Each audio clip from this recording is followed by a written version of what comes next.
Chapter 8. And it came to pass at the end of 20 years, wherein Solomon had built the house of the Lord and his own house, that the cities which Huram had restored to Solomon, Solomon built them, and caused the children of Israel to dwell there. And Solomon went to Hamath-zobah, and prevailed against it.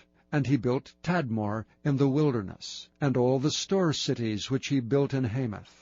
Also he built Beth-horon the upper, and Beth-horon the nether, fenced cities with walls, gates, and bars.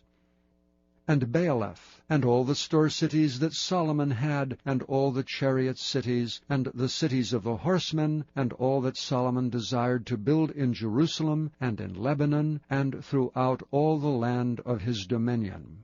As for all the people that were left of the Hittites, and the Amorites, and the Perizzites, and the Hivites, and the Jebusites, which were not of Israel, but of their children who were left after them in the land, whom the children of Israel consumed not, them did Solomon make to pay tribute unto this day.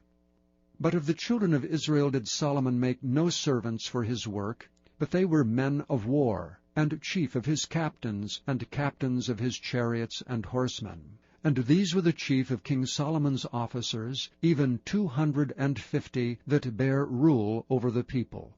And Solomon brought up the daughter of Pharaoh out of the city of David, unto the house that he had built for her. For he said, My wife shall not dwell in the house of David king of Israel, because the places are holy, whereunto the ark of the Lord hath come.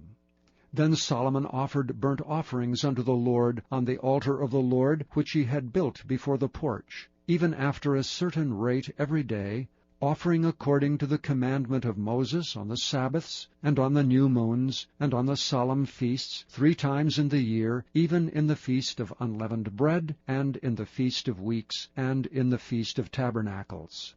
And he appointed, according to the order of David his father, the courses of the priests to their service, and the Levites to their charges, to praise and minister before the priests, as the duty of every day required. The porters also by their courses at every gate, for so had David the man of God commanded.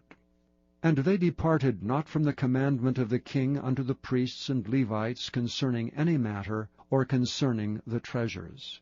Now all the work of Solomon was prepared unto the day of the foundation of the house of the Lord, and until it was finished.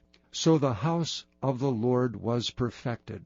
Then went Solomon to Ezion-Geber, and to Eloth at the seaside in the land of Edom. And Huram sent him by the hands of his servants ships and servants that had knowledge of the sea, and they went with the servants of Solomon to Ophir, and took thence 450 talents of gold, and brought them to King Solomon.